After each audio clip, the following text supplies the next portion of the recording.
Hello नमस्ते। तो एक बार फिर से आपका स्वागत है आपके अपने चैनल दी इंटेलेक्ट पर। उम्मीद करती हूँ आप सब अच्छे होंगे। तो आज का वीडियो है the power of your subconscious mind book पे, जिसके राइटर हैं जोसेफ मर्फी। इस बुक के कई टॉपिक्स हमने प्रीवियस वीडियो में कंप्लीट कर लिए हैं और इन 2 चैप्टर्स में हम जानेंगे कि किस तरह आप लोगों को माफ़ करके अपने दुखों का समाधान कर सकते हैं और अपनी बुरी आदतों को छोड़कर अच्छी आदतें कैसे बनाएं। और अगर आप प्रीवियस चैप्टर्स के बारे में जानना चाहते हैं तो उसका लिंक मैंने ऊपर आई बटन पर दे दिया है और नीचे डिस्क्रिप्शन में भी डाल दिया है। और अगर आपको यह वीडियो पसंद आती है तो इसे लाइक और शेयर ज़रूर करना और चैनल को सब्सक्राइब भी कर लेना, जिससे आपको ऐसी और अमेजिंग बुक्स हमेशा मिलती रहे। तो आइए शुरू करते हैं आज का वीडियो। अध्याय 17, क्षमा के लिए अवचेतन मन का प्रयोग कैसे करें। जीवन किसी के साथ भेदभाव नहीं करता है। ईश्वर जीवन है और यह जीवन सिद्धांत इस पल भी आपके भीतर प्रवाहित हो रहा है। जब आप इन शब्दों को पढ़ रहे हैं और इन पर विचार कर रहे हैं, ईश्वर आपके द्वारा सद्भाव, शांति, सुंदरता, खुशी और प्रचुरता में व्यक्त होना पसंद करता है। इसे ईश्वर की इच्छा या जीवन की प्रवृत्ति कहा जाता है। अगर आप इस आंतरिक जीवन प्रवाह के खिलाफ अपने मस्तिष्क में अवरोध बना लेते हैं तो यह भावनात्मक बाधा आपके सबकॉन्शियस माइंड को बहुत दुविधा में डाल देगी और हर तरह की नकारात्मक स्थितियां उत्पन्न कर देगी। ईश्वर का दुनिया की दुखी या अराजक परिस्थितियों से कोई लेना देना नहीं है, इसीलिए अपनी मुश्किल या बीमारी के लिए ईश्वर पर दोष मढ़ना एक गंभीर गलती है। कई लोग मानव जाति के पाप, बीमारी और कष्ट के लिए ईश्वर की आलोचना करके या ईश्वर पर आरोप लगाकर जीवन प्रवाह के विरुद्ध आदतन मानसिक अवरोध बना लेते हैं। बाकी लोग अपने दुख दर्द, प्रियजनों की मृत्यु, व्यक्तिगत दुखों और दुर्घटनाओं के लिए ईश्वर पर दोष मढ़ते हैं। वे ईश्वर पर गुस्सा होते हैं और उसे ही अपने दुख के लिए जिम्मेदार मानते हैं। जब तक लोग ईश्वर के बारे में इस तरह की नेगेटिव अवधारणाएं रखेंगे, तब तक उनका सबकॉन्शियस माइंड इन नेगेटिव चीजों को साकार करता रहेगा। वे यह नहीं समझ पाते हैं कि वे खुद को सजा दे रहे हैं। उन्हें सच देखना होगा, आत्मनिर्भर बनना होगा और किसी भी बाहरी व्यक्ति या शक्ति के प्रति निंदा, हेट और क्रोध को त्यागना होगा, वरना वे सेहतमंद, खुश या रचनात्मक गतिविधि में अग्रणी नहीं बन सकते। जब ये लोग अपने दिलो दिमाग में प्रेमपूर्ण ईश्वर की कल्पना करने लगते हैं, जब वे यकीन करने लगते हैं कि ईश्वर प्रेमपूर्ण पिता है जो उनकी देखभाल करता है, उनका मार्गदर्शन करता है, उन्हें शक्ति देता है, तो ईश्वर या जीवन सिद्धांत के बारे में यह विश्वास तथा अवधारणा उनके सबकॉन्शियस माइंड में उतर जाएगी। वे असंख्य तरीकों से धन्य हो जाएंगे। जीवन आपको हमेशा क्षमा करता है। जीवन सिद्धांत में क्षमा का असीमित खजाना है। जब आप अपनी उंगली काट लेते हैं तो यह आपको क्षमा कर देता है। आपके भीतर की सबकॉन्शियस बुद्धिमत्ता तत्काल इसकी मरम्मत के लिए सक्रिय हो जाती है। नई कोशिकाएं घाव के ऊपर पुल बना देती हैं। अगर आपको कोई संक्रामक रोग हो जाता है तो जीवन आपको क्षमा कर देता है और आक्रामक विषाणुओं को मिटाने में तत्काल जुट जाता है।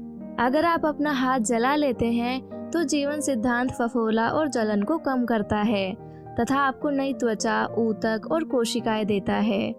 जीवन आपके खिलाफ कोई बैर नहीं रखता है, यह हमेशा आपको क्षमा करता है। जीवन आपको सेहत, स्फूर्ति, गुडविल और शांति देता है, बशर्ते आप प्रकृति के साथ सामंजस्य में सोचकर सहयोग करें। नेगेटिव, आहत करने वाली यादें, कटुता और दुर्भावना आपके भीतर के जीवन सिद्धांत के मुक्त प्रवाह को रोक देती है। उसने अपराध बोध से मुक्ति कैसे पाई? हैरियट जी रोज ऑफिस में देर रात तक काम करती थी। वह अक्सर आधी रात के बाद तक घर लौट नहीं पाती थी। वह उम्मीद करती थी कि उसके वरिष्ठ अधिकारी और सहकर्मी उनकी मेहनत की दाद दे, लेकिन ऐसा कुछ नहीं होता था। चूंकि वह आमतौर पर अकेली ही इतनी देर तक ऑफिस में रुकती थी, इसीलिए बाकी कर्मचारियों को तो उनकी असामान्य निष्ठा का पता भी नहीं था। इसी दौरान उसका पारिवारिक जीवन गंभीर मुश्किल में पड़ गया। उसके पति और 2 बेटे उसे पहचानना ही भूल गए। जब उसके छोटे बेटे की लिटिल लीग टीम ने स्थानीय मैच जीत लिए तो हैरियट ने मैच तो देखे ही नहीं बल्कि यह पूछना भी भूल गई कि कौन जीता। स्थिति तब और भी गंभीर हो गई जब हैरियट के डॉक्टर ने उसे चेतावनी दे दी कि उसका हाई ब्लड प्रेशर खतरनाक रूप से बढ़ रहा था। जब हैरियट के पति ने उससे कह दिया कि वह तलाक लेना चाहता है तो वह मेरे पास आई। मैंने उससे पूछा कि उसने पति को अपने जीवन से बाहर क्यों कर दिया है और वह अपने बेटों में इतनी कम दिलचस्पी क्यों लेती है। पहले तो उसने कहा कि उसे नौकरी बनाए रखने के लिए इतनी कड़ी मेहनत करनी पड़ती है, लेकिन जब मैंने पूछा कि क्या उसके सहकर्मी भी उसके जितना ही समय देते हैं तो उसने मना कर दिया। तो उसने माना कि उसकी कंपनी के बाकी लोग सामान्य घंटे काम करते थे और वे काम में उससे ज्यादा माहिर भी नहीं थे।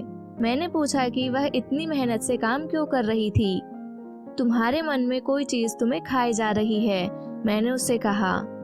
अगर ऐसा नहीं होता तो तुम इस तरह से काम नहीं करती। तुम खुद को किसी चीज के लिए सजा दे रही हो। कुछ देर तक उसने सुझाव का प्रतिरोध किया। वह कहती रही कि उसकी काम की आदतें सामान्य थी, बाकी लोग आलसी थे। बहरहाल आखिरकार उसने स्वीकार किया कि उसके मन में एक गहरा अपराध बोध था। 15 साल पहले उसके पिता की मौत के बाद वह उनकी जायदाद की एग्जीक्यूटर थी। उसने जानबूझकर अपने छोटे भाई का बहुत सारा पैसा रोक लिया था। तुमने ऐसा क्यों किया? मैंने पूछा। क्या लालच के कारण? बिल्कुल नहीं, उसने जवाब दिया। मेरा भाई, देखिए, वह नशे की समस्या से बुरी तरह ग्रस्त था। मैं जानती थी कि अगर मैंने उसे पैसा दिया तो क्या होगा।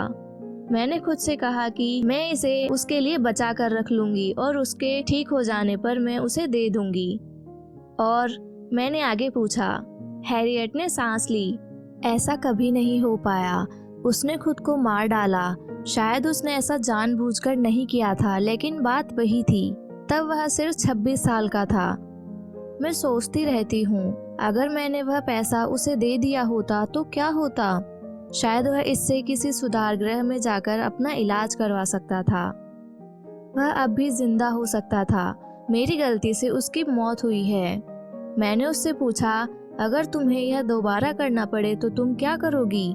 मैं नहीं जानती, उसने अपना सिर हिलाते हुए कहा। लेकिन मैं इतना जरूर जानती हूँ कि मैं अपने भाई की समस्या पर उसे डांटने फटकारने के बजाय उसकी मदद करने की ज्यादा कोशिश करूँगी। लेकिन साथ ही तुम महसूस करती हो कि तुमने उचित काम किया? मैंने पूछा। क्या तुम्हें महसूस हुआ कि तुम सही काम कर रही थी? बिल्कुल, उसने मुझसे कहा। लेकिन अब मुझे यकीन हो गया है कि मैं गलत थी। वह पैसा मेरा नहीं था।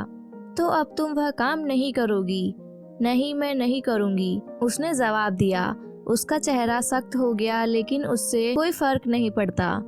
मुझे उस काम के लिए कभी माफ नहीं किया जा सकता। मैंने अपने इकलौते भाई का पैसा चुराया है और वह मर गया है। यह सही है कि ईश्वर मुझे सजा दे रहा है।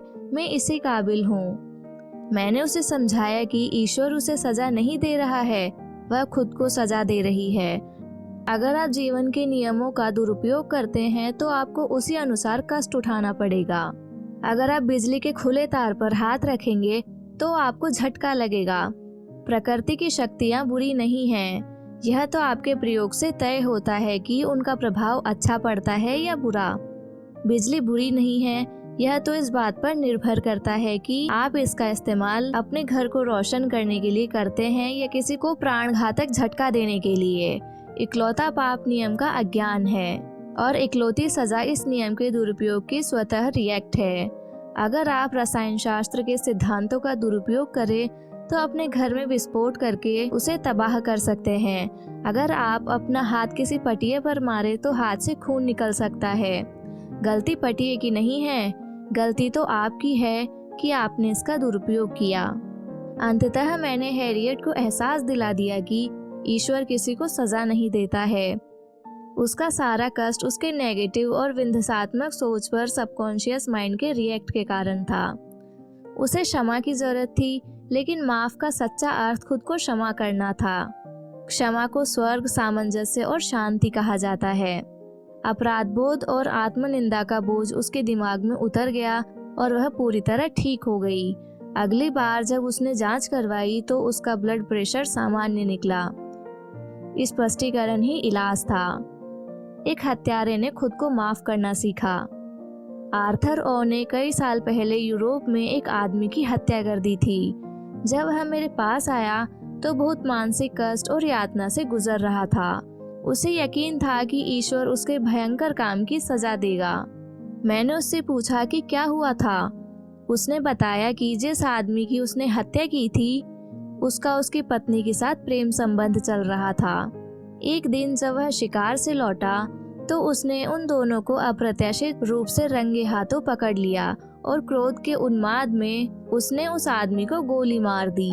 कानून ने उसके इस काम को बहुत सख्ती से नहीं देखा और उसे सिर्फ कुछ महीनों की सजा मिली। जेल से छूटने पर आर्थर ने पत्नी को तलाक दे दिया और अमेरिका में बस गया। कुछ साल बाद वह एक अमेरिकी महिला से मिला और उससे शादी कर ली। अब उसके 3 प्यारे बच्चे हैं। उसने सफल कैरियर बना लिया है जहां वह कई लोगों की मदद करने की स्थिति में है। उसके सहयोगी उसे पसंद करते हैं और उसका सम्मान करते हैं।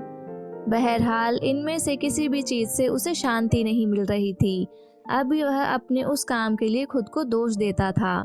आर्थर की कहानी सुनने के बाद मैंने उसे समझाया कि वैज्ञानिकों के अनुसार हमारे शरीर में सभी कोशिकाएं हर 11 महीने बाद बदल जाती है।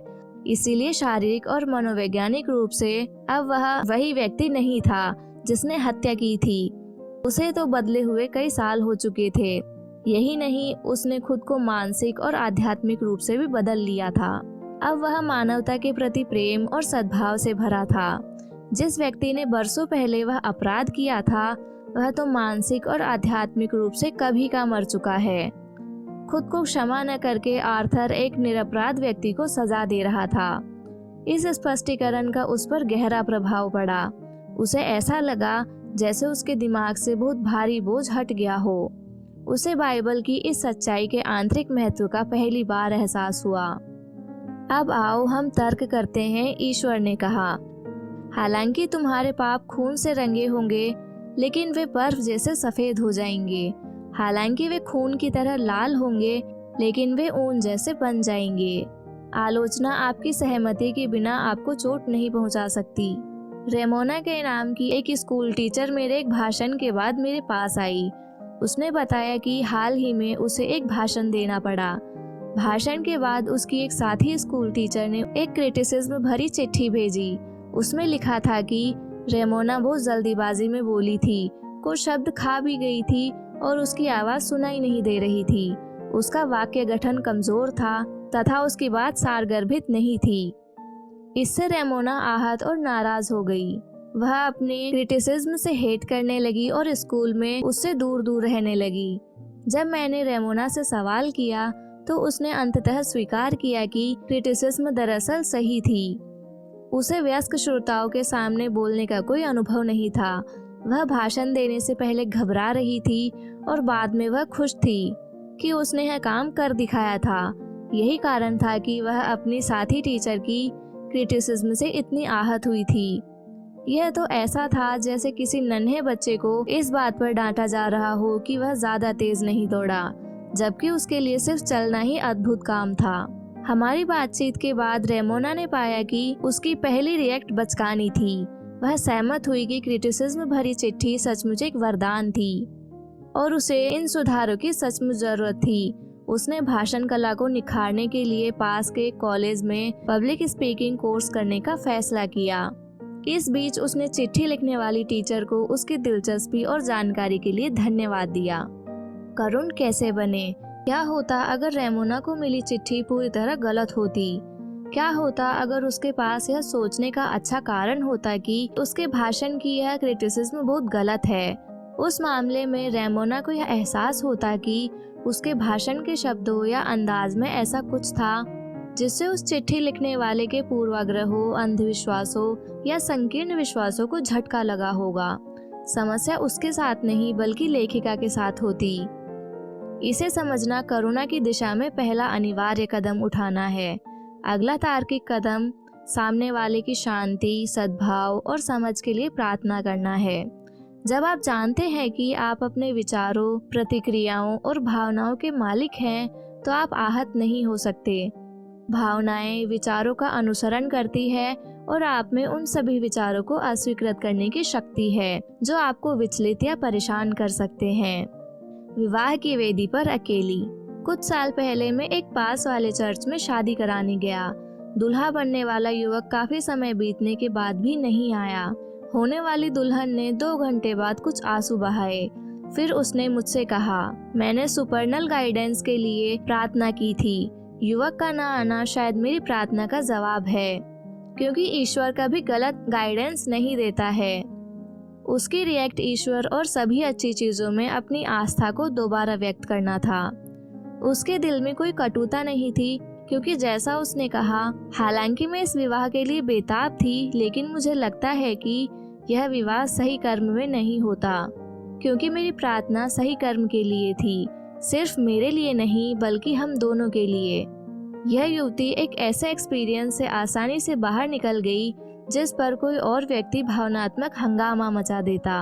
अपनी सबकॉन्शियस गहराइयों में मौजूद असीमित बुद्धिमत्ता के अकॉर्डिंग बने। इसके जवाब पर बिना किसी शंका के उसी तरह भरोसा करें जिस तरह आपको बचपन में माता पिता पर था। यही संतुलन और मानसिक तथा भावनात्मक सेहत की राह है। विवाह करना गलत है, सेक्स बुरा है और मैं बुरी हूँ। एक युवती मेरा भाषण सुनने के बाद मेरे पास आई। उसने बताया कि उसका नाम कैरोल था। मुझे उसकी पोशाक अजीब लगी। वह बहुत सादी काली पोशाक और काले मोजे पहने थी। उसका चेहरा पीला और रूखा था। उस पर लिपस्टिक या कोई मेकअप नहीं था। उसका अंदाज भी सकुचाया और लेकिन थोड़ा सतर्क था, जैसे उसे लग रहा हो कि उसके आसपास के लोग अचानक गलत व्यवहार करने लगेंगे। जल्दी ही कैरोल मुझे अपने लालन पालन के बारे में बताने लगी। उसे उसकी माँ ने पाला था, जिसने उसे यकीन दिला दिया था कि नाचना, ताश खेलना, तैरना या पुरुषों के साथ घूमना फिरना पाप है। उसकी माँ के अनुसार सभी मर्द बुरे होते हैं और सेक्स पाप है जिसे शैतान प्रेरित करता है। अगर वह इन देवी आदेशों का उल्लंघन करेगी, अगर वह इनका अक्षरशः पालन नहीं करेगी, तो वह अनंत काल तक नरक की आग में जलती रहेगी। जब कैरोल अपने ऑफिस के युवकों के साथ घूमने जाती थी तो उसे गहरा अपराध बोध होता था। उसे लगता था कि ईश्वर उसे सजा देंगे। उसे एक युवक थोड़ा पसंद था जिसने उसके सामने विवाह का प्रस्ताव रखा, लेकिन उसने ठुकरा दिया। जैसा उसने मुझसे कहा, विवाह करना गलत है, सेक्स बुरा है और मैं बुरी हूँ। यह वह नहीं, उसकी माँ की कंडीशनिंग बोल रही थी। जाहिर है इस युवती को अपराध बोध हुआ। उसे कैसे नहीं होता? उसके लिए माँ के विश्वासों के साथ जीना असंभव था। इस विचार से बचना असंभव था कि उन विश्वासों में कुछ गड़बड़ थी। जो जीवन सिद्धांत हम सभी में प्रवाहित होता है, वह अपनी पहचान और अभिव्यक्ति के लिए जूझ रहा था। मैंने कैरोल को सुझाव दिया कि वह खुद को क्षमा करना सीखे। क्षमा करने का मतलब है किसी चीज के लिए कुछ छोड़ना। जीवन की सच्चाइयों और अपने नए आकलन को पाने के लिए उसे सारे झूठे विश्वास छोड़ने होंगे। 2.5 महीने तक कैरोल मेरे पास सप्ताह में 1 बार आती रही। मैंने उसे कॉन्शियस और सबकॉन्शियस माइंड की कार्यविधि के बारे में वह सब सिखाया जो मैंने इस पुस्तक में बताया है। जब वह धीरे धीरे यह समझ गई कि अज्ञानी, अंधविश्वासी, कट्टर और कुंठित माँ ने उसे गलत विचार दिए हैं, सम्मोहित किया है और कंडीशन किया है, अमेजिंग जीवन जीने लगी। मेरे सुझाव पर कैरोल अधिक अट्रैक्टिव कपड़े पहनने लगी। अपने हुलिये में आमूलचूल परिवर्तन करने के लिए वह एक फैशनेबल स्टोर के कॉस्मेटिक सेक्शन में गई। उसने नाचना और कार चलाना सीखा। उसने तैरना, ताश खेलना और युवकों के साथ बातचीत करना सीखा। वह अपने परिवार से पूरी तरह अलग हो गई और जीवन को प्रेम करने तथा महत्व देने लगी। अपनी आंतरिक प्रकृति को जानने के बाद कैरोल आदर्श जीवन साथी के लिए प्रार्थना करने लगी। वह यह दावा करने लगी कि असीमित बुद्धिमत्ता उसकी ओर ऐसे व्यक्ति को अट्रैक्ट करेगी जो पूरी तरह उसके साथ सामंजस्य में होगा। एक शाम जब वह मेरे ऑफिस से निकल रही थी तो एक व्यक्ति मुझसे मिलने का इंतजार कर रहा था। मैंने उन दोनों का परिचय करा दिया। 6 महीने बाद उन दोनों ने शादी कर ली। वे अभी शादीशुदा हैं और एक दूसरे के साथ खुश हैं। क्षमा उपचार के लिए आवश्यक है, और अगर तुम्हारे मन में किसी के खिलाफ कुछ है तो तुम खड़े होकर प्रार्थना करो, क्षमा करो। दूसरों को क्षमा करना मानसिक शांति और अच्छी सेहत के लिए अनिवार्य है। अगर आप अच्छी सेहत और खुशी चाहते हैं तो आपको हर उस व्यक्ति को क्षमा करना चाहिए जिसने आपको चोट पहुंचाई है। अपने विचारों को देवी नियमों और व्यवस्था के सामंजस्य में लाकर खुद को क्षमा करें। आप खुद को तब तक पूरी तरह क्षमा नहीं कर सकते जब तक कि दूसरों को क्षमा न कर दें। खुद को क्षमा न करना सिर्फ आध्यात्मिक अहंकार या अज्ञान है। आज की मनोदैहिक चिकित्सा में इस बात पर लगातार जोर दिया जा रहा है कि हेट, दूसरों की क्रिटिसिज्म, पश्चाताप और शत्रुता कई रोगों के कारण है, जिनमें ऑर्थोइटिस से लेकर हृदय रोग तक शामिल है। इन नेगेटिव भावनाओं से उत्पन्न तनाव सीधे शरीर के प्रतिरोधक तंत्र को प्रभावित करता है, जिससे आप संक्रमण और रोग का शिकार हो जाते हैं।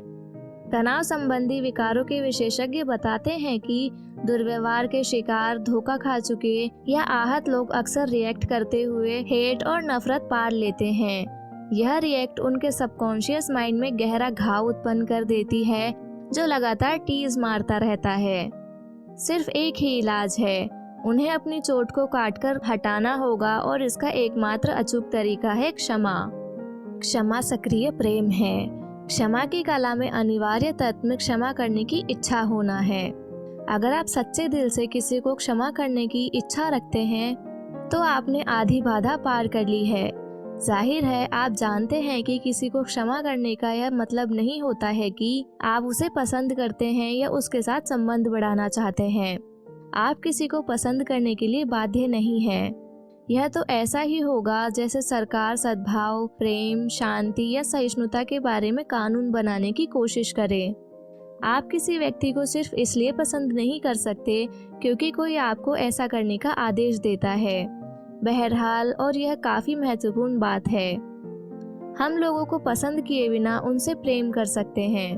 बाइबल कहती है, एक दूसरे से प्रेम करो। यह पहली नज़र में असंभव लग सकता है, लेकिन यह काम कोई भी कर सकता है, बशर्ते वह इसे सचमुच करना चाहे। प्रेम का मतलब यह है कि आप सामने वाले के लिए सेहत, खुशी, शांति, सुख और जीवन की सभी नियामतों की कामना करें। सिर्फ एक ही शर्त है और वह है ईमानदारी। आप क्षमा करते समय दरअसल उदार नहीं बल्कि स्वार्थी होते हैं, क्योंकि आप दूसरों के लिए जो कामना करते हैं वास्तव में वह अपने लिए कर रहे हैं। इसका कारण यह है कि आप ही इसे सोचते और महसूस करते हैं। जैसा आप सोचते और महसूस करते हैं वैसे ही आप बन जाते हैं। क्या इससे सरल कोई चीज हो सकती है? क्षमा की तकनीक। क्षमा करने की एक सरल लेकिन कारगर विधि है। इसका अभ्यास करने पर यह आपके जीवन में चमत्कार कर देगी। अपने दिमाग को शांत कर लें, शिथिल हो जाएं और मुक्त रहें। ईश्वर के बारे में, अपने प्रति उसके प्रेम के बारे में सोचें और फिर सकारात्मक घोषणा करें। मैं पूरी तरह से आहत करने वाले का नाम सोचें को क्षमा करता हूँ। मैं उसे मानसिक और आध्यात्मिक रूप से मुक्त करता हूँ।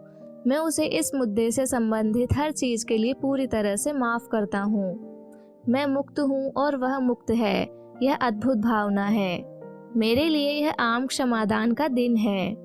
मैं हर उस व्यक्ति को मुक्त करता हूँ जिसने मुझे कभी आहत किया है, और मैं हर एक के लिए सेहत, खुशी, शांति तथा जीवन की सभी धन संपत्ति की कामना करता हूँ। मैं यह काम मुक्तता, खुशी और प्रेम से करता हूँ। जब भी मेरे मन में अपने को आहत करने वालों के बारे में विचार आता है तो मैं कहता हूँ, मैंने तुम्हें मुक्त कर दिया है और जीवन की सभी धन संपत्ति तुम्हें मिले। मैं आज़ाद हूँ और वे भी आज़ाद है। यह अद्भुत है। सच्ची क्षमा का महान रहस्य यह है कि जब आप एक बार व्यक्ति को क्षमा कर दे तो प्रार्थना को दोहराना अनावश्यक है। जब भी वह व्यक्ति आपके मन में आए या वह खास चोट आपके दिमाग में उभरे तो उसके प्रति अच्छे विचार व्यक्त करें और कहे, तुम्हें शांति मिले। जितनी बार विचार मन में आए उतनी बार ही यह काम करें। आप पाएंगे कि कुछ दिनों के बाद उस व्यक्ति या अनुभव का विचार कम बार आएगा और फिर गुमनामी में खो जाएगा। क्षमा का एसिड टेस्ट। सुनार यह जांच करने के लिए एसिड टेस्ट का प्रयोग करते हैं कि सोना असली है या नकली। क्षमा के लिए भी एक एसिड टेस्ट है। मान लीजिए कि मैं आपको किसी के बारे में कोई बहुत अच्छी खबर सुनाने जा रहा हूँ। जिसने आपको चूना लगाया है, धोखा दिया है या छल किया है। अगर आप उस व्यक्ति के बारे में अच्छी खबर सुनकर कुढ़ जाते हैं तो यह जान ले कि नफरत की जड़ें अब भी आपके सबकॉन्शियस माइंड में है और नुकसान पहुंचा रही है। मान ले कि पिछले साल आपका बहुत दुखने वाला दांत निकाला गया था और आप मुझे इसके बारे में इस समय बताते हैं। अगर मैं पूछता हूँ कि क्या इस समय दर्द हो रहा है तो आप मुझे हैरानी से देखकर कहते हैं, जाहिर है नहीं, मुझे दर्द याद है, लेकिन अब मुझे यह महसूस नहीं होता है। यही पूरी कहानी है। अगर आपने सचमुच किसी को क्षमा कर दिया है तो आपको घटना तो याद होगी, लेकिन आपको अब उसकी चोट या डंक महसूस नहीं होगा। यह क्षमा का एसिड टेस्ट है। आपको इसे मनोवैज्ञानिक और आध्यात्मिक तरीके से करना होगा, वरना आप खुद को धोखा दे रहे हैं। आप क्षमा की सच्ची कला का अभ्यास नहीं कर रहे हैं। सबको समझना, सबको क्षमा करना है। जब आप अपने माइंड में क्रिएटिव नियम को समझ लेते हैं तो आप दूसरे लोगों और सिचुएशंस को दोष देना बंद कर देते हैं कि वे आपके जीवन को बना या बिगाड़ रही हैं। आपको एहसास हो जाता है कि आपके खुद के विचार और भावनाएं ही आपकी किस्मत बनाते हैं। इससे भी बढ़कर आप जान जाते हैं कि बाहरी चीजें कारण नहीं हैं, वे आपके जीवन तथा अनुभव के कारण या निर्माता नहीं हैं। यह सोचना गलत है कि दूसरे आपकी खुशी में बाधा डाल सकते हैं, कि आप बेरहम किस्मत की फुटबॉल हैं, कि आपको जीने के लिए दूसरों का विरोध करना पड़ेगा और उनसे लड़ना पड़ेगा। ये सभी विचार अपनी विध्वंसात्मक प्रकृति को प्रकट कर देते हैं। जब आप यह समझ लेते हैं कि विचार ही वस्तु है, यह सिद्धांत बाइबल में स्पष्टता से बताया गया है। जैसा व्यक्ति अपने दिल में सोचता है वैसा ही वह होता है। क्षमा में सहायक बिंदुओं का सारांश। पहला, ईश्वर या जीवन व्यक्तियों में भेद नहीं करता है। जीवन किसी के साथ भेदभाव नहीं करता है। जब आप सद्भाव, सेहत, खुशी और शांति के सिद्धांतों का पालन करने लगते हैं तो जीवन या ईश्वर आपके पक्ष में काम करने लगता है। दूसरा, ईश्वर या जीवन बीमारी, रोग, दुर्घटना या कष्ट नहीं भेजता है। हम ये चीजें अपनी नेगेटिव विध्वंसात्मक सोच से खुद अपने ऊपर लादते हैं और इस बारे में यही नियम काम करता है, जैसा बोओगे वैसा काटोगे। तीसरा, ईश्वर के बारे में आपकी अवधारणा आपके जीवन की सबसे महत्वपूर्ण चीज है। अगर आप सचमुच प्रेमपूर्ण ईश्वर में विश्वास करते हैं तो आपका सबकॉन्शियस माइंड रिएक्ट करके आपको असंख्य धन संपदा प्रदान करेगा। प्रेमपूर्ण ईश्वर में यकीन करें। चौथा, जीवन या ईश्वर आपके खिलाफ कोई बैर नहीं रखता है। जीवन कभी आपकी निंदा नहीं करता है। अगर आपके हाथ में घाव हो जाता है तो जीवन उसे ठीक कर देता है। अगर आप अपनी उंगली जला लेते हैं तो जीवन आपको क्षमा करता है, घाव को भरता है, फफोलों को मिटाता है और उस हिस्से को पूर्ण बना देता है। पांचवा, आपका अपराध बोध ईश्वर और जीवन की गलत अवधारणा है। ईश्वर या जीवन आपको सजा नहीं देता है या मूल्यांकन नहीं करता है। आप खुद अपने झूठे विश्वासों, नकारात्मक चिंतन और आत्मनिंदा के सबकॉन्शियस प्रभावों द्वारा अपने साथ ऐसा करते हैं। छठा, ईश्वर या जीवन आपको सजा नहीं देता है या निंदा नहीं करता है। प्रकृति की शक्तियाँ बुरी नहीं हैं। उनका प्रभाव तो इस बात पर निर्भर करता है कि आप अपने भीतर की शक्ति का कैसे प्रयोग करते हैं। आप बिजली का प्रयोग किसी को मारने या घर को रोशन करने के लिए कर सकते हैं। आप पानी का प्रयोग किसी बच्चे को डुबाने या उसकी प्यास बुझाने के लिए कर सकते हैं। अच्छाई और बुराई व्यक्ति के माइंड के विचार और उद्देश्य पर निर्भर करती है। सातवां, ईश्वर या जीवन कभी सजा नहीं देता है। लोग ईश्वर, जीवन और ब्रह्मांड की गलत अवधारणाओं के कारण खुद को सजा देते हैं। उनके विचार क्रिएटिव होते हैं, इसलिए वे अपने दुख की रचना खुद कर लेते हैं। आठवां, अगर कोई आपकी क्रिटिसिज्म करे और आपके भीतर वे कमियां हों तो खुश होकर उसे धन्यवाद दें और उसके कमेंट्स की प्रशंसा करें। इससे आपको उस खास दोष को सुधारने का अवसर मिलता है। नौवां, आप क्रिटिसिज्म से आहत नहीं होते हैं क्योंकि आप जानते हैं कि आप अपने विचारों, रिएक्ट्स और भावनाओं के स्वामी हैं। इससे आपको सामने वाले के लिए प्रार्थना करने और उसे दुआएं देने का अवसर मिलता है, जिसके द्वारा आप स्वयं को दुआ देते हैं। 10वां, जब आप मार्गदर्शन, और सही कर्म के लिए प्रार्थना करें तो जो जवाब मिले उसे मान ले, एहसास करें कि यह अच्छा है, बहुत अच्छा है। फिर आत्मकरुणा, क्रिटिसिज्म या नफरत का कोई कारण नहीं है। 11वां, कोई भी चीज अच्छी या बुरी नहीं है, इंसान की सोच उसे ऐसा बना देती है। भोजन, सेक्स, दौलत या सच्ची अभिव्यक्ति की इच्छा में कोई बुराई नहीं है। यह इस पर निर्भर करता है कि आप इन इच्छाओं, आकांक्षाओं और हसरतों का प्रयोग कैसे करते हैं। आपकी भोजन की इच्छा किसी की जान लिए बिना भी पूरी हो सकती है। 12वां, द्वेष, नफरत, दुर्भावना और शत्रुता बहुत से रोगों का कारण होते हैं। प्रेम, जीवन, खुशी और गुडविल सबके प्रति उड़ेलकर अपने को आहत करने वालों तथा खुद को क्षमा करें। तब तक ऐसा करते रहें जब तक कि आप उनसे अपने मन में न मिल लें और यह न जान लें कि आप उनके साथ शांति से हैं। 13वां, क्षमा करना किसी चीज के लिए कुछ देना है। प्रेम, शांति, खुशी, बुद्धि और जीवन की सारी धन संपदा तब तक दूसरों को दें जब तक कि आपके दिमाग में कोई दंश न बचे। 14वां, अगर किसी ने आपको चोट पहुंचाई है, आपके बारे में झूठ बोला है, निंदा की है और आपकी बुराई की है, क्या उस व्यक्ति के बारे में आपका विचार नेगेटिव है? अगर ऐसा है तो आप उसे अभी तक क्षमा नहीं कर पाए हैं। नफरत की जड़ें अब भी आपके सबकॉन्शियस माइंड में हैं और आपको नुकसान पहुंचा रही है। उन जड़ों को उखाड़ने का एकमात्र तरीका प्रेम है। उस व्यक्ति के लिए जीवन की सभी धन संपदा की कामना करें। यही 70 गुना 7 बार क्षमा करने का मतलब है। अध्याय 18, आपका अचेतन मानसिक अवरोध कैसे हटाता है। अगर आपके सामने कोई मुश्किल स्थिति आ जाए और आपको रास्ता स्पष्ट न दिख रहा हो तो आप क्या कर सकते हैं? समाधान समस्या के भीतर ही होता है। हर सवाल में इसका जवाब निहित होता है। आपके सबकॉन्शियस माइंड की असीमित बुद्धिमत्ता सब कुछ जानती है और सब कुछ देखती है। इसके पास जवाब है और यह आपको वह जवाब अभी बता रही है, लेकिन आपको सुनना होगा। आपको पूर्ण विश्वास के साथ सबकॉन्शियस माइंड के सुझाए मार्ग का अनुसरण करना होगा। जब आप इस नए मानसिक नजरिए को हासिल कर लेते हैं कि आपके भीतर का क्रिएटिव ज्ञान सुखद समाधान सुझा रहा है, तो फिर आपको वह जवाब मिल जाएगा जिसे आप खोज रहे हैं। आश्वस्त रहें कि इस तरह का मानसिक नजरिया आपके सभी कामों में व्यवस्था, शांति और अर्थ लाएगा। किसी आदत को कैसे बनाएं या तोड़ें? हम सभी आदतों के हिसाब से जीने वाले प्राणी हैं। आदत हमारे सबकॉन्शियस माइंड का कार्य है। हमने तैरना, साइकिल चलाना, नाचना और कार चलाना कॉन्शियस रूप से इन कामों को बार बार करके सीखा था, जब तक कि ये कार्य हमारे सबकॉन्शियस माइंड में स्थापित नहीं हो गए। फिर सबकॉन्शियस माइंड की आदत ने उस काम को अपने जिम्मे ले लिया। इसे कई बार दूसरी प्रकृति भी कहा जाता है, यानी हमारी पहली प्रकृति के चिंतन और प्रोसेस पर सबकॉन्शियस माइंड की रिएक्ट। अगर हम अपनी खुद की आदतें बनाते हैं तो इसका मतलब है कि हम अच्छी या बुरी आदतें चुनने के लिए स्वतंत्र हैं। अगर आप कोई नेगेटिव विचार या कार्य कुछ समय तक दोहराते हैं तो आप खुद को एक आदत के दबाव में रख रहे हैं।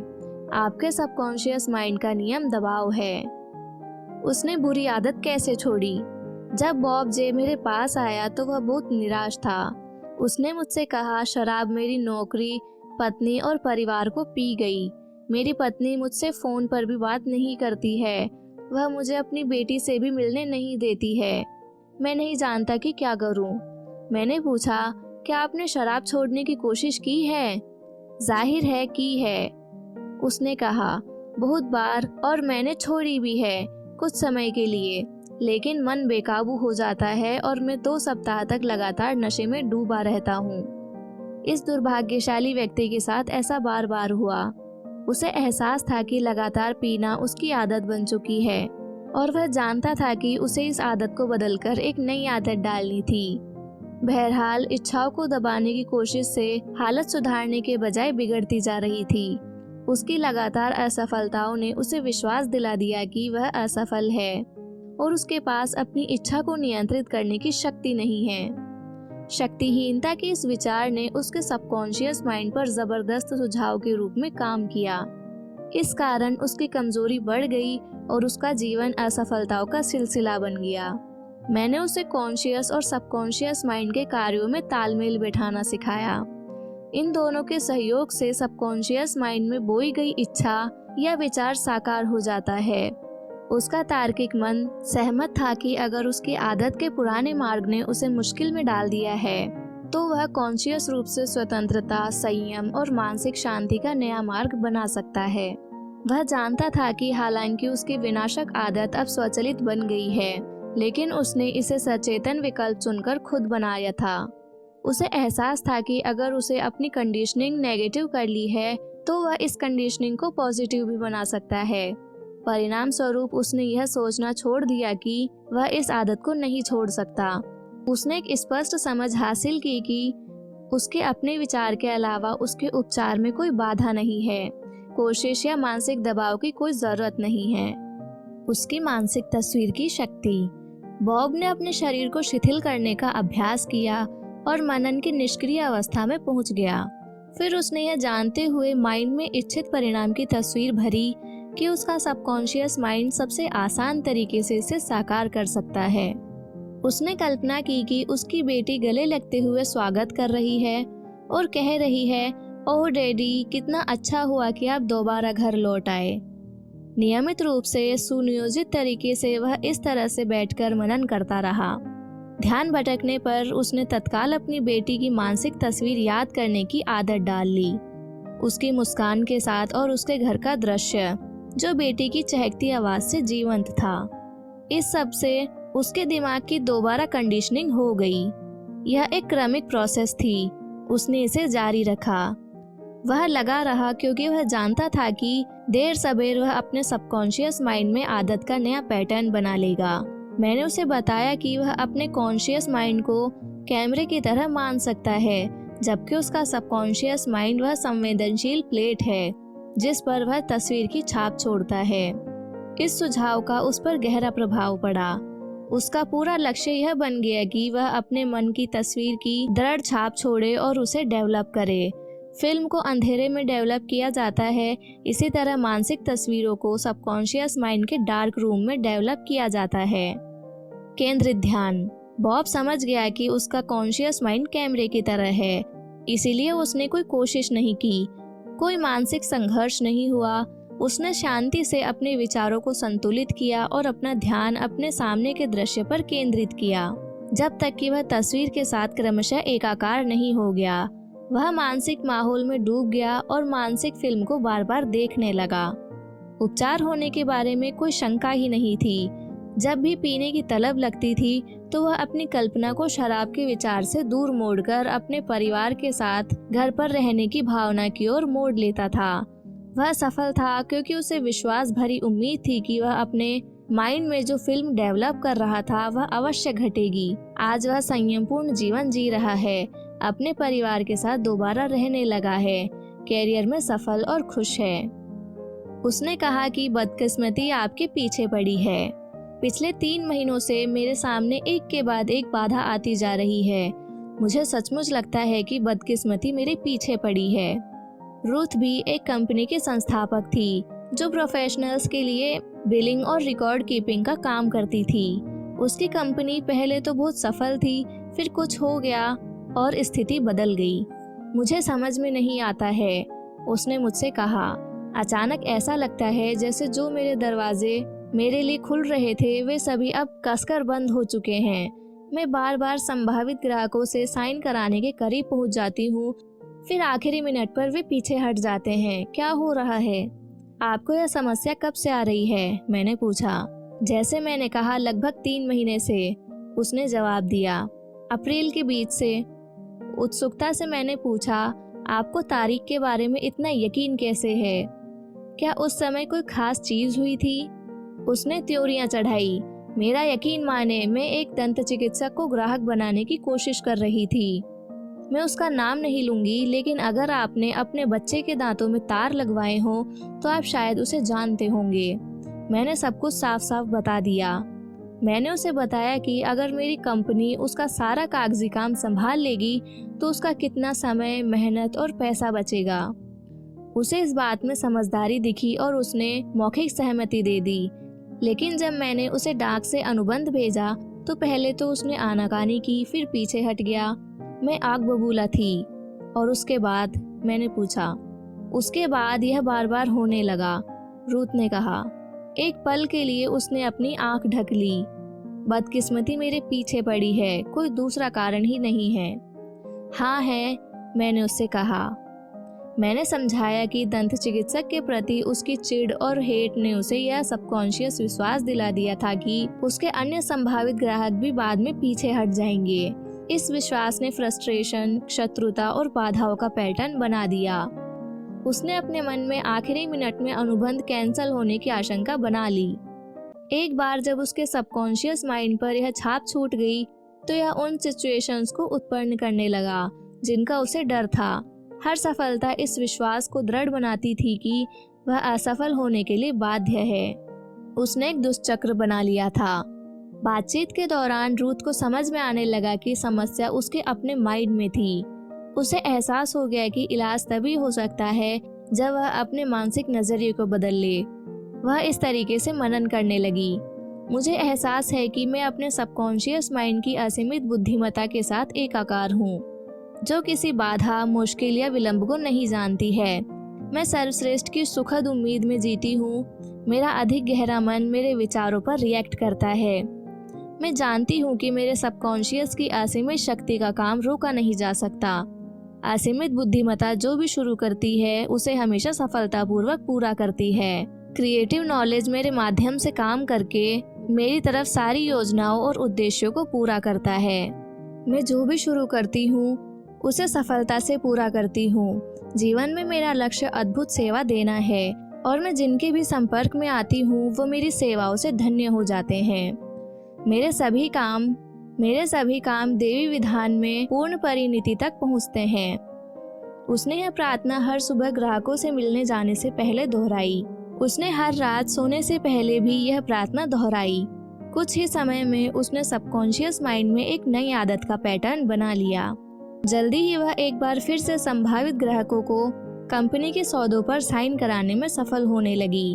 अब वह बदकिस्मती का शिकार होने के सभी विचार भूल चुकी थी।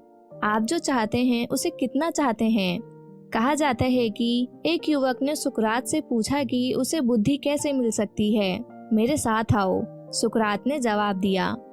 वे उस लड़के को नदी तक ले गए और उसका सिर पानी में डुबा दिया। उन्होंने उसे तब तक डुबाए रखा जब तक कि लड़का हवा के लिए बुरी तरह झटपटाने नहीं लग गया। फिर उन्होंने उसे छोड़ दिया।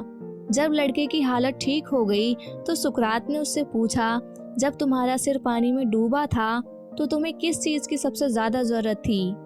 हवा की, लड़के ने जवाब दिया। सुकरात ने धीरे से सिर हिलाया। जब तुम बुद्धिमानी को उतना चाहने लगोगे जितना कि पानी में डूबते समय हवा को चाहते थे तो यह तुम्हें मिल जाएगी। इसी तरह जब आपके मन में जीवन की किसी निश्चित बाधा को पार करने की गहन, प्रबल, सच्ची इच्छा होगी, आप एक निश्चित निर्णय पर पहुंचेंगे कि कोई रास्ता है। आप विश्वास से फैसला करेंगे कि यह वह रास्ता है जिस पर आप चलना चाहते हैं, तो विजय सुनिश्चित है। अगर आप सचमुच मानसिक और आंतरिक शांति चाहते हैं तो आपको यह मिल जाएगी। इससे कोई फर्क नहीं पड़ता है कि आपके साथ कितना भेदभावपूर्ण व्यवहार हुआ है, या बॉस ने कितना अनुचित पक्षपात किया है, या किसी ने आपके साथ कितना घटिया काम किया है। जब आप अपनी मानसिक और आध्यात्मिक शक्तियों के बारे में जागृत हो जाते हैं तो आपको इससे कोई फर्क नहीं पड़ता है। आप जानते हैं कि आप क्या चाहते हैं और आप निश्चित रूप से नफरत, गुस्से, शत्रुता और दुर्भावना के चोरों विचारों को अपनी शांति, गुडविल, सेहत और खुशी नहीं लूटने देंगे। जब आप अपने विचारों को जीवन के लक्ष्य के साथ एकाकार करने की आदत सीख लेते हैं तो आप लोगों, सिचुएशंस, खबरों और घटनाओं पर परेशान होना छोड़ देते हैं। आपका लक्ष्य शांति, सेहत, प्रेरणा, गुडविल और समृद्धि है।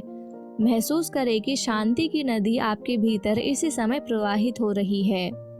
आपका विचार अमूर्त और अदृश्य शक्ति है तथा आप इसका चुनाव खुद को दुआ देने, प्रेरित करने और शांति पाने के लिए करते हैं। उसका उपचार क्यों नहीं हो पाया? एलन एस एक प्रमुख पाठ्यपुस्तक वितरण का फील्ड रिप्रेजेंटेटिव था। वह शादीशुदा था, उसके 4 बच्चे थे, लेकिन बिजनेस यात्राओं के दौरान एक अन्य महिला के साथ उसका अवैध संबंध चलता था। जब वह मुझसे मिलने आया तो निराश और चिड़चिड़ा था। उसे बिना गोलियों के नींद नहीं आती थी। उसे हाई ब्लड प्रेशर और बहुत से अंदरूनी दर्द थे जिन्हें उसका डॉक्टर न तो पकड़ पा रहा था न ही इलाज कर पा रहा था। स्थिति और भी बिगड़ गई जब वह बहुत शराब पीने लगा। जैसा हमें जल्दी ही पता चल गया, इस सब का कारण अपराध का उसका गहरा सबकॉन्शियस बोध था। वह जिस धार्मिक आस्था में पला बड़ा था वह उसके सबकॉन्शियस माइंड की गहराइयों में विद्यमान थी। उसकी धार्मिक आस्था विवाह की कस्मों की पवित्रता पर बहुत जोर देती थी, लेकिन वह लगातार उनकी खुली अवहेलना कर रहा था। वह अपराध बोध के घाव को भरने की निरर्थक कोशिश में ज्यादा पीने लगा था। जिस तरह कोई रोगी अपने भयंकर दर्द के लिए मॉर्फिन और कोडीन लेता है, उसी तरह वह अपने मानसिक दर्द या घाव के लिए शराब पीने लगा। यह आग में घी डालने वाली पुरानी कहावत है। स्पष्टीकरण और इलाज। उसने मेरा स्पष्टीकरण सुना कि उसका माइंड कैसे काम करता है। उसने अपनी समस्या का सामना किया, इस पर गौर से विचार किया और अंततः अवैध संबंध छोड़ने का फैसला कर लिया। उसे यह भी एहसास हुआ कि उसका पीना पलायन की अचेतन कोशिश थी। छिपा हुआ कारण उसके सबकॉन्शियस माइंड में निहित था और उसका सफाया किया जाना चाहिए था। इसके बाद ही उपचार हो सकता था। वह दिन में 3-4 बार इस प्रार्थना से अपने सबकॉन्शियस माइंड पर छाप छोड़ने लगा। मेरा माइंड शांति, संतुलन और गुडविल से भरा है। ईश्वर मेरे भीतर मुस्कुराती शांति में विश्राम कर रहा है। मैं अतीत, वर्तमान या भविष्य की किसी चीज से नहीं डरता हूँ। मेरे सबकॉन्शियस माइंड की असीमित बुद्धिमत्ता सभी तरीकों से मेरी लीडरशिप, निर्देशन और गाइडेंस कर रही है। अब मैं हर सिचुएशन का सामना आस्था, संतुलन, शांति और विश्वास से करता हूँ। मैं अब इस आदत से पूरी तरह मुक्त हूँ। मेरा माइंड इंटरनल शांति, स्वतंत्रता और खुशी से भरा है। मैं खुद को क्षमा करता हूँ, फिर मुझे भी क्षमा किया जाता है। शांति, संयम और विश्वास मेरे माइंड पर शासन करते हैं। जब उसने यह प्रार्थना दोहराई तो वह पूरी तरह से जानता था कि वह क्या कर रहा था और क्यों कर रहा था। वह क्या कर रहा था, इसके ज्ञान ने उसे आवश्यक विश्वास और आस्था दी। मैंने उसे समझाया कि जब वह इन वाक्यों को जोर से, धीरे धीरे, प्रेम पूर्वक और अर्थपूर्ण ढंग से दोहराएगा तो वे धीरे धीरे उसके सबकॉन्शियस माइंड में उतर जाएंगे। बीजों की तरह वे भी बड़े होकर फल देंगे। उसके कान आवाज सुनते थे और शब्दों की उपचारक वाइब्रेशन उसके सबकॉन्शियस माइंड तक पहुंचकर उन सभी नेगेटिव मानसिक पैटर्नों को मिटा देते थे जिन्होंने उसकी समस्याओं को पैदा किया था। प्रकाश अंधकार को दूर कर देता है। सृजनात्मक विचार नेगेटिव विचार को नष्ट कर देता है। वह महीने भर में बदल गया। मानने से इनकार करना। अगर आप शराबी या मादक पदार्थ के आदी हैं तो इसे स्वीकार करें। बचने की कोशिश न करें। कई लोग शराबी इसलिए बने रहते हैं क्योंकि वे इसे स्वीकार ही नहीं करते हैं।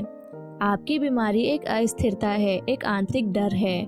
आप जीवन का सामना करने से इनकार कर रहे हैं, इसीलिए आप शराबी के माध्यम से अपनी जिम्मेदारियों से पलायन करने की कोशिश कर रहे हैं। शराबी के रूप में आपकी कोई स्वतंत्र इच्छा नहीं है, हालांकि आप सोच सकते हैं कि है। हो सकता है आप अपनी इच्छा शक्ति के बारे में डींगे हाँकते हो। अगर आप आदतन शराबी हैं और साहस के साथ यह घोषणा करते हैं, अब मैं इसे कभी नहीं छूऊंगा, तो आप में इस घोषणा को सही साबित करने की शक्ति नहीं है। कारण यह है कि आप यह नहीं जानते हैं कि शक्ति को कहाँ खोजना है। दरअसल आप खुद की बनाई मनोवैज्ञानिक जेल में रह रहे हैं। आप अपने विश्वासों, रायों, प्रशिक्षण और माहौल के प्रभावों की बेड़ियों में जकड़े हुए हैं। अधिकांश लोगों की तरह आप भी आदत के गुलाम हैं। आप जिस तरह से रिएक्ट करते हैं उसके लिए कंडीशन्ड है। स्वतंत्रता के विचार बनाना।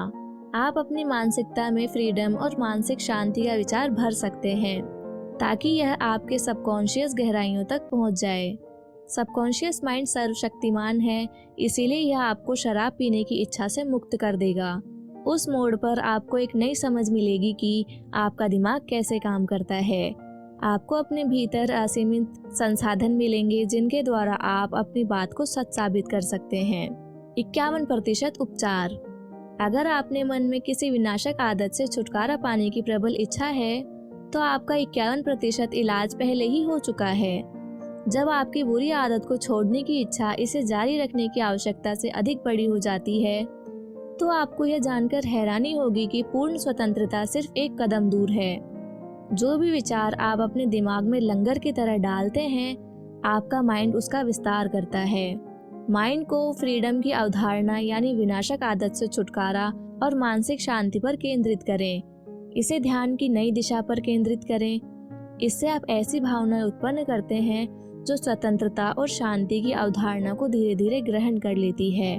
आप जिस भी विचार को इस तरीके से भावात्मक बनाते हैं, उसे आपका सबकॉन्शियस माइंड स्वीकार कर लेता है और साकार कर देता है। प्रतिस्थापन का नियम। यह जान ले कि आपके कष्ट से कोई अच्छी चीज उत्पन्न हो सकती है। आपने नाहक कष्ट नहीं उठाया है, बहरहाल कष्ट उठाते रहना मूर्खता है। अगर आप शराबी बने रहते हैं तो इससे मानसिक और शारीरिक हास होगा। महसूस करें कि सबकॉन्शियस की शक्ति आपका साथ दे रही है। हालांकि आपको मानसिक अवसाद हो सकता है, लेकिन आप भावी स्वतंत्रता की सुखद कल्पना शुरू कर सकते हैं जो आपके भीतर भरी हुई है। जो सब्स्टिट्यूशन का नियम है, आपकी कल्पना आपको शराब की बोतल तक ले गई। इसे आप खुद को फ्रीडम यानी मानसिक शांति तक ले जाने दें। आपको थोड़ा कष्ट होगा, लेकिन यह सृजनात्मक उद्देश्य के लिए होगा। आप इसे उसी तरह सहन करेंगे जिस तरह माँ प्रसव पीड़ा को सहन करती है, और आप माइंड में एक बच्चे को जन्म देंगे। आपका सबकॉन्शियस संयम को जन्म देगा। शराबखोरी के कारण। शराबखोरी का असली कारण नेगेटिव और विनाशक सोच है। जैसा इंसान सोचता है वैसा ही वह होता है। शराबी में हीन भावना, अक्षमता, फ्रस्ट्रेशन और पराजय का गहरा एहसास होता है। अक्सर इनके साथ गहरी आंतरिक शत्रुता भी होती है। व्यक्ति के पास अनंत बहाने होते हैं जिनसे वह अपने शराबीपन का बचाव कर सकता है, लेकिन असली कारण व्यक्ति का वैचारिक जीवन होता है। 3 जादुई कदम। पहला कदम, स्थिर हो जाएं, माइंड को शांत कर ले, उन्नींदी निष्क्रिय अवस्था में पहुंच जाएं। इस शिथिल, शांत, ग्रहणशील अवस्था में आप दूसरे कदम की तैयारी कर रहे हैं। दूसरा कदम, एक संक्षिप्त वाक्य ले जिसे आसानी से याददाश्त पर उकेरा जा सके और लोरी की तरह बार बार दोहराया जा सके। इस वाक्य का प्रयोग करें, अब मुझ में संयम और मानसिक शांति है और मैं धन्यवाद देता हूँ। माइंड को भटकने से रोकने के लिए इसे जोर से दोहराएं और मन में बोलते समय इसके उच्चारण में होठों और जीभ को चलाएं। इससे सबकॉन्शियस माइंड तक पहुंचने में मदद मिलती है। इसे 5 मिनट या इससे ज्यादा समय तक करते रहें। आप एक गहरी भावनात्मक रिएक्ट पाएंगे। तीसरा कदम, सोने से ठीक पहले वह करें जो महान जर्मन कवि जोहानन वॉन गेटे करते थे। कल्पना करें कि कोई मित्र या प्रियजन आपके साथ है। आपकी आंखें बंद हैं, आप शिथिल और शांत हैं। यह प्रियजन या मित्र कल्पना में आपसे कह रहा है, बधाइयाँ। आप उसकी मुस्कुराहट देखते हैं, आप उसकी आवाज़ सुनते हैं, आप मानसिक रूप से उसका हाथ छूते हैं। सब कुछ वास्तविक और चित्रात्मक है। बधाइयाँ शब्द पूर्ण फ्रीडम का घोतक है। इसे बार बार सुने जब तक कि आपको संतोषजनक सबकॉन्शियस रिएक्ट न मिल जाए। लगातार करते रहें।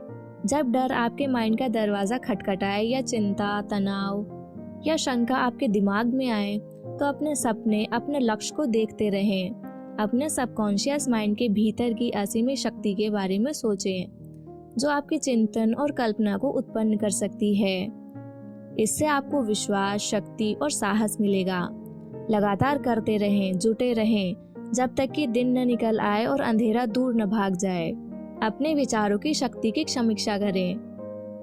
पहला, समाधान समस्या में निहित है, हर सवाल में इसका जवाब छिपा है। आपका ज्ञान आपकी पुकार पर रिएक्ट करता है जब आप इसे आस्था और विश्वास से आवाज देते हैं। दूसरा, आदत आपके सबकॉन्शियस माइंड का कार्य है। आपके सबकॉन्शियस माइंड की अद्भुत शक्ति का इससे बड़ा प्रमाण नहीं है कि आपके जीवन पर आदत की कितनी शक्ति और नियंत्रण है। आप आदतों के गुलाम होते हैं। तीसरा, आप किसी विचार या काम को दोहराकर अपने सबकॉन्शियस माइंड में आदतों के पैटर्न बनाते हैं, जब तक कि यह आपके सबकॉन्शियस माइंड में खांचे नहीं बना लेता और स्वचालित नहीं बन जाता। चौथा, आपके पास चुनने की फ्रीडम है। आप अच्छी या बुरी आदत को चुन सकते हैं। प्रार्थना एक अच्छी आदत है। पांचवा, जो भी मानसिक तस्वीर आप अपने सबकॉन्शियस माइंड में आस्था के साथ देखते हैं, यह उसे साकार कर देता है। छठा, आपकी सफलता और उपलब्धि में एकमात्र बाधा आपका अपना विचार या मानसिक छवि है। सातवां, जब आपका ध्यान भटके तो अच्छाई या लक्ष्य के विचार से इसे वापस लौटा ले, इसकी आदत डाल ले, इसे माइंड में अनुशासित करना कहते हैं। आठवां, आपका कॉन्शियस माइंड कैमरा है और आपका सबकॉन्शियस माइंड वह संवेदनशील प्लेट है जिस पर आप तस्वीर की छाप छोड़ते हैं। नौवां, इंसान के पीछे जो एकमात्र बदकिस्मती पड़ी रहती है वह डर का विचार है जिसे बार बार दिमाग में दोहराया जाता है। इस ज्ञान के साथ बदकिस्मती से पीछा छुड़ाएं कि आप जो भी काम शुरू करते हैं उसे आप देवी विधान में सुखद परिणाम तक पहुंचाएंगे। सुखद अंत की तस्वीर बनाएं और इसे विश्वास के साथ बनाए रखें। 10वां, नई आदत डालने के लिए आपको विश्वास होना चाहिए कि यह वांछित है। जब बुरी आदत को छोड़ने की आपकी इच्छा इसे जारी रखने की इच्छा से ज़्यादा बड़ी हो तो समझ लीजिए आपका 51% उपचार हो चुका है। 11वां, दूसरों की बातें आपको तब तक चोट नहीं पहुंचा सकती जब तक कि आपकी खुद की वैचारिक और मानसिक सहमति न हो। खुद के अपने लक्ष्य के साथ एकाकार करें जो शांति, गुडविल और खुशी है। आप ही अपने ब्रह्मांड में इकलौते चिंतक हैं। 12वां, बहुत शराब पीना पलायन की सबकॉन्शियस इच्छा है। शराब पीने का कारण नेगेटिव और विध्वंसात्मक चिंतन है। उपचार है फ्रीडम, संयम, पूर्णता के बारे में सोचना तथा उपलब्धि के रोमांच को महसूस करना। 13वां, कई लोग शराबी इसलिए बने रहते हैं क्योंकि वे अपनी समस्या को स्वीकार करने से इनकार कर देते हैं। 14वां, आपके सबकॉन्शियस माइंड का नियम जिसने आपको बंधन में रखा है और आपके कार्य की फ्रीडम को सीमित किया, आपको फ्रीडम और खुशी देगा। यह इस बात पर निर्भर करता है कि आप इसका कैसा प्रयोग करते हैं। 15वां, आपकी कल्पना आपको शराब की बोतल तक ले गई थी। आप स्वतंत्र होने की कल्पना करके इस फ्रीडम की ओर ले जाने दें। 16वां, एल्कोहलिज्म का असली कारण नेगेटिव और विनाशक सोच है। जैसा व्यक्ति अपने दिल में सबकॉन्शियस माइंड में सोचता है वैसा ही वह होता है। 17वां, जब डर आपके मन का दरवाज़ा खटखटाए तो ईश्वर में आस्था और सभी अच्छी चीज़ों को दरवाज़ा खोलने दें। तो ये थे the power of your subconscious mind के 2 चैप्टर्स। अगर आपको यह बुक पसंद आई हो तो वीडियो को लाइक करना और चैनल को सब्सक्राइब ज़रूर करना और अपने फ्रेंड्स के साथ इसे शेयर ज़रूर करना ताकि उन्हें भी सबकॉन्शियस माइंड की असीम शक्तियों के बारे में पता चल सके। और हाँ, अब आपको इस चैनल पर नई वीडियोस हर मंगलवार और शुक्रवार को देखने को मिलेंगी, तो चैनल को सब्सक्राइब ज़रूर करके रखना जिससे आपको वीडियो का नोटिफिकेशन मिल सके और आप जल्द ही उस वीडियो को देख सके। और जो भी बुक आप सुनना चाहते हैं उसे आप नीचे कमेंट बॉक्स में लिख देना। मैं जल्दी ही अगली वीडियो उस बुक पे लेके आऊँगी और आगे के चैप्टर्स में जल्द ही अपलोड करूँगी। अभी के लिए बस इतना ही, मिलते हैं आपसे नई बुक के साथ। Thanks for listening.